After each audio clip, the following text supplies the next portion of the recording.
4:30. I won't talk that. Less than a minute. What do you want to do, sir? So in 2006, I was offered an internship by Google here in California. I spent a summer here.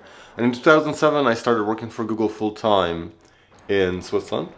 And I kept coming here for 2-3 weeks at a time. So I think it's safe to say I spent at least 6 months in California and probably about a year in United States.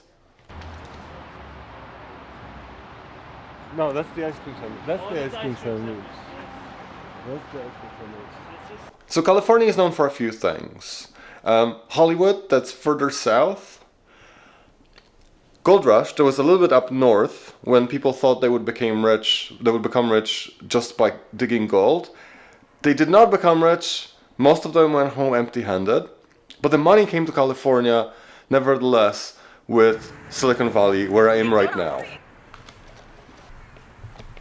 So when I was here in 2006, the apartments were mostly empty. It was very easy to find a place to live, simply by just driving around and looking for vacancy sign. The way I picked the place I lived in was by looking at how nice the swimming pool was. So a lot has changed since then. Right now, companies like Facebook, Google, Apple hire thousands of engineers, which are all competing for apartments in the neighborhood. What that means is that Silicon Valley is one of the very few places in the world where you can earn a lot of money, be fairly rich, but still not be able to afford an apartment. Given the price of the real estate in California, and most especially how valuable the land is, I find it super surprising that parking lots are that big. This seems like it could be used much more efficiently. The nicest part of the Bay Area is actually the campuses of the companies. They seem to be maintained much better than the residential buildings. So Martin asked me if it's possible to live here without a car, and as you can see, it's kind of hard. The problem is that a lot of the places like restaurants and shops are spread fairly widely apart, right? This place was designed or built when cars were already ubiquitous, so it was really optimized for cars.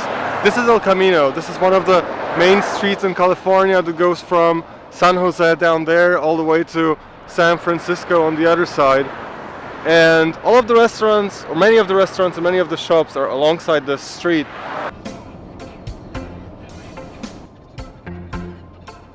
If you want to go and meet somebody, or if you want to do some shopping, you have to do it with a car, because this street is not particularly well covered with public transportation. Or at least it's not very convenient. In California, there isn't an equivalent. I mean, like, the cities here don't have an equivalent of classical European downtown, where you have a city center with all the restaurants and shops and fairly well connected with public transportation. Most of it is spread fairly evenly across this street and a couple of shopping centers. The cities themselves do have like one main street of sorts, but it's less than 10 or 15% of restaurants and shops. So you actually have to have a car to live here, or at least to live here conveniently. I lived here for 3 months without a car. What I did then is that I had a bike, and I commuted short distances with a bike and between the cities using Caltrain, which is a train line that goes from San Jose to San Francisco.